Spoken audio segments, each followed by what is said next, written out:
système bi tiit naa tiit ba dem jël ñaari président yoo xam ne nekkoon nañ fi pour ñu dimbali leen muy le président Ablaye Wade ak le président Abdou Diouf man ma lire seen lettre bi dama am gàcce. pourquoi ma am gàcce parce que ñoom damaa bëgg ñaari président yooyu ñu wax ma bi ñuy rey sénégalais yi fu nekkoon mars 2021 ak léegi leen fi rey ci ay sénégalais ñoom fu nekkoon réew mi lim fi yëngu lépp fu ñu nekkoon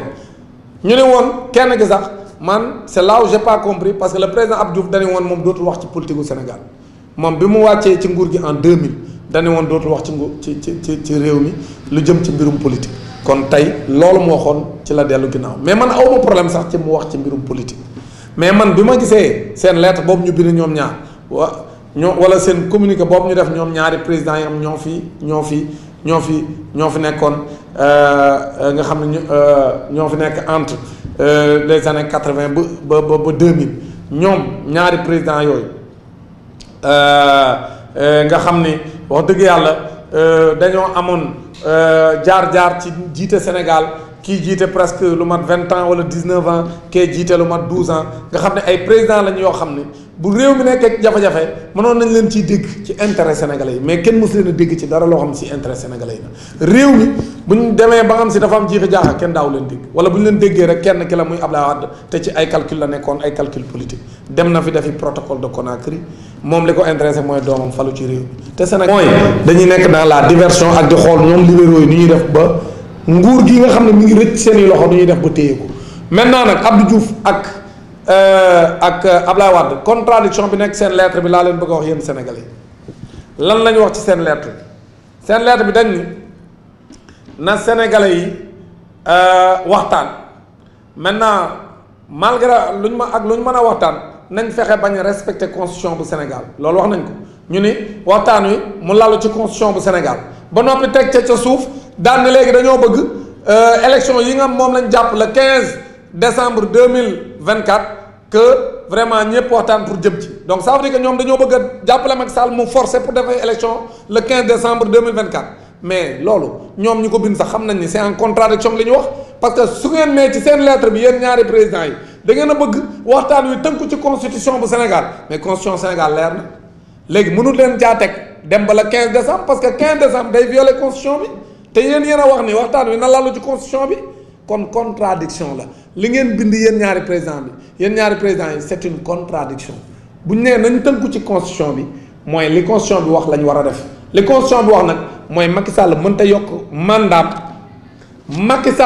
yokk mandat kenn mënta yokk mandat bi parce que mandat bi clause d'éternité la kon yéen ñaari présidents yi li ngeen wax dafa am contradiction mënu leen ni nan tënku ci constitution bi lal ko ci ay waxtaan yoo xam ni day tënku ci constitution bi ba noppi daal ni léegi day am élection boo xam si Macky Sall jàpp na ko le 15 décembre loolu mu jàpp le 15 décembre yéen da ngeen ko war a dénoncer parce que tegul ci constitution te yéen ñaar ñëpp naam mën nañoo wax Ablaye Wade jalgati na jéem na fee jalgati constitution bi mais yéen ñaar ñëpp au moins mën ngeen a nangu ni lii fi Macky Sall def mosu leen ko fay def kon liñ doon xaar ci yéen mooy bu ngeen demee bay àddu ci politique gu Sénégal ngeen recadrer wax Macky Sall dëgg parce que Macky Sall lii muy def teguwul ci dëgg. Abdou Diouf nag gis naa mu bindaat benn lettre moom Abdou Diouf gis naa mu bindaat tey benn lettre pour leeral position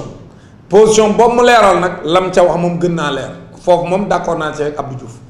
lettre am bu mujj bi moom maa ngi ko ciy félicité parce que leeral na ni moom li mu wax mooy nañ tënku ci constitution bi waaw loolu Abdou Diouf nag nga wax d'accord naa ci nañ tënku ci constitution bu Sénégal mënuñoo tënku ci leneen constitution bi dani mandat bi juróomi at la Macky Sall 2019 lañ ko faloon def na juróomi at 2024 février 2024 lañ mën a dem élection pour que le 2 avril mu mën a rendre le pouvoir su rombee 2 avril mandat bi day romb 5 ans te amuñu pour rombale mandat bi 5 ans kon nag Abdou Diouf su waxee ci lettre am bi ni moom li muy leeral mooy conseil constitutionnel cote donc moo mën a wax processus électoral bi nan lay demee kon nag léegi leer na Abdou Diouf loolu d'accord naa ci ak yow ko conseil constitutionnel mais conseil constitutionnel mënta def leneen lu dul ni conseil constitutionnel mënta def leneen lu dul ni mandat bi kenn mënu koo yokk parce que yàggul bi ko fii Macky Sall laajee yàggul avant les élections de 2019 biñ ko laajee moom Macky Sall en conseil constitutionnel ni ko ni Macky Sall ni leen ndax man bu ma juumul en 2014 da leen a laaj ni leen est-ce que sama mandat bii nga xam ne 7 ans lañ ma fal est-ce que mën naa koo wàññi conseil constitutionnel dañ ni ko yow munoo wàññi sa mandat comme munul woon a wàññi nag mënta yokk parce que constitution bi dafa wax ni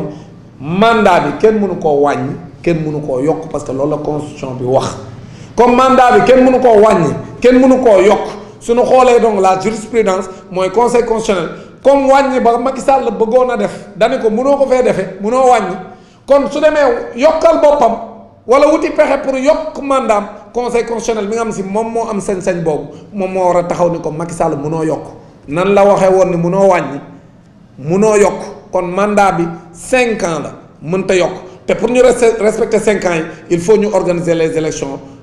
pour que le 2 de telle sorte que le 2 avril nga rendre le pouvoir kon Macky Sall le 2 avril il faut mu rendre le pouvoir kon pour mu rendre le pouvoir le 2 avril il faut que élection yi ñu organiser ko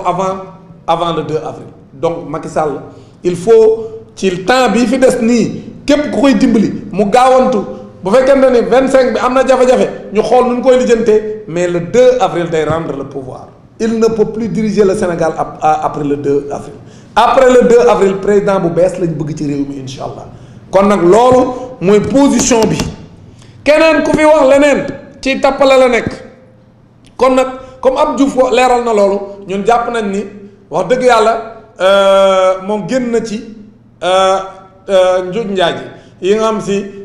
moom lañ ko bëggoon a dugal parce que man jàpp naa ne Abdou Diouf du dugg ci ay njuuj njaaj parce que amul ci benn intérêt Abdou Diouf amul ci benn intérêt ci ay njuuj njaaj man gëm naa ne njuuj njaaj yooyu waa PDS ñoo ko def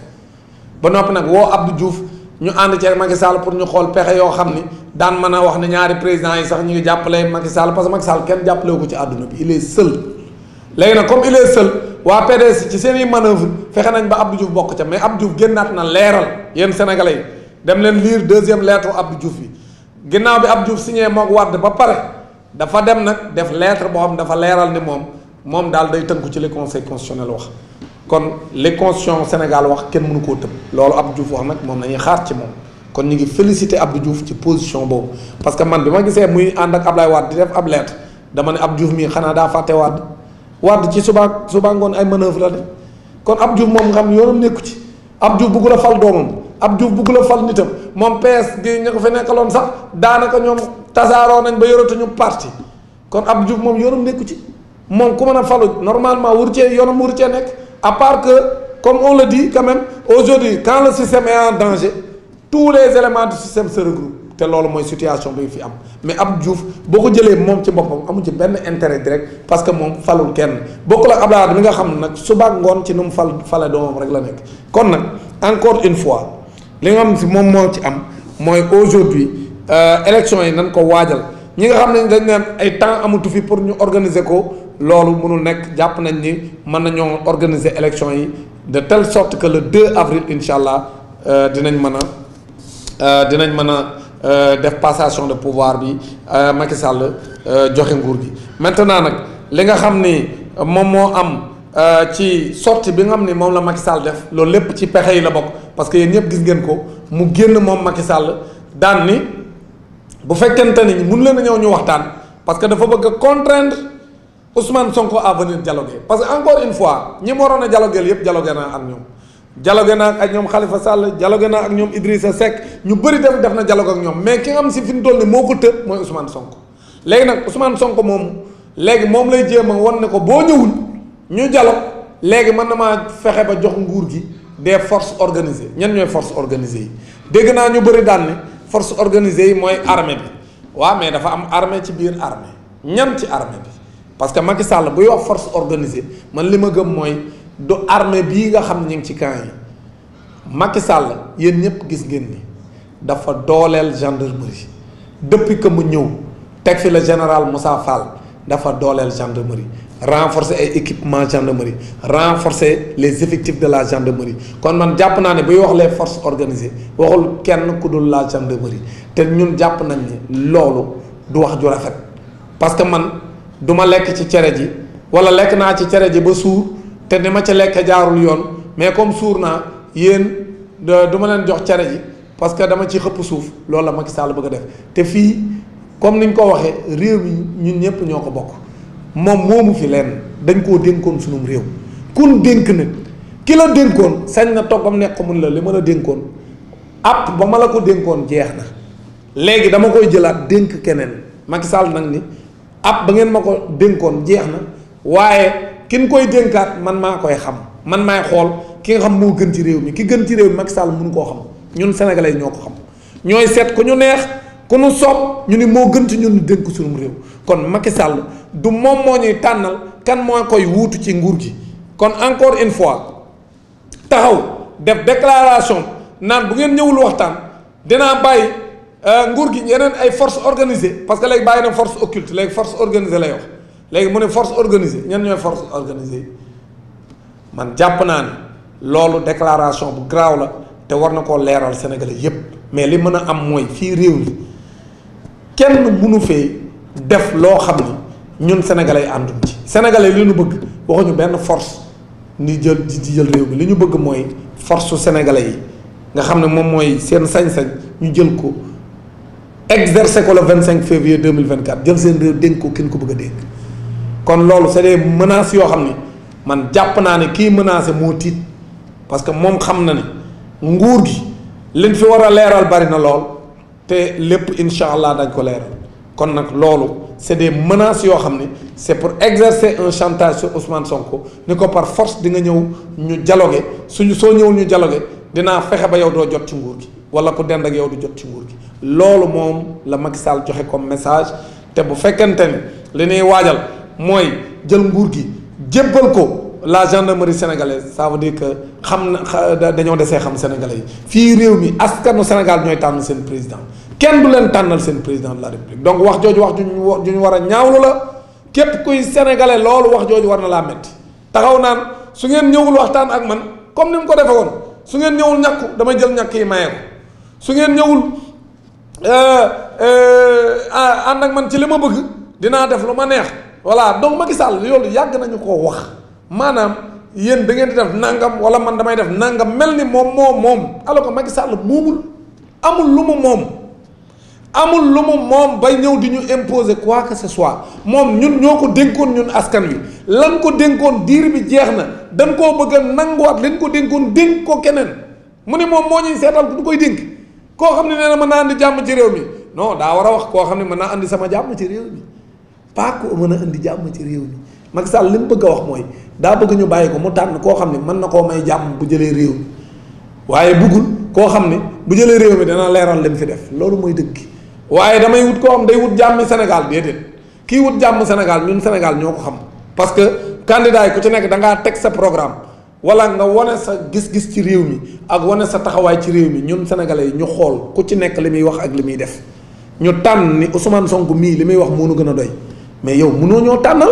sénégalais yi ñooy tànnal seen bopp pourquoi nga bëgg a taxaw yow Macky Sall bëgg ne yaay tànnal sénégalais yi 18 millions de sénégalais nga taxaw ni yow rek yaay tànn ki nga xam jàpp nga ne moo mën a yor réew mi déedéet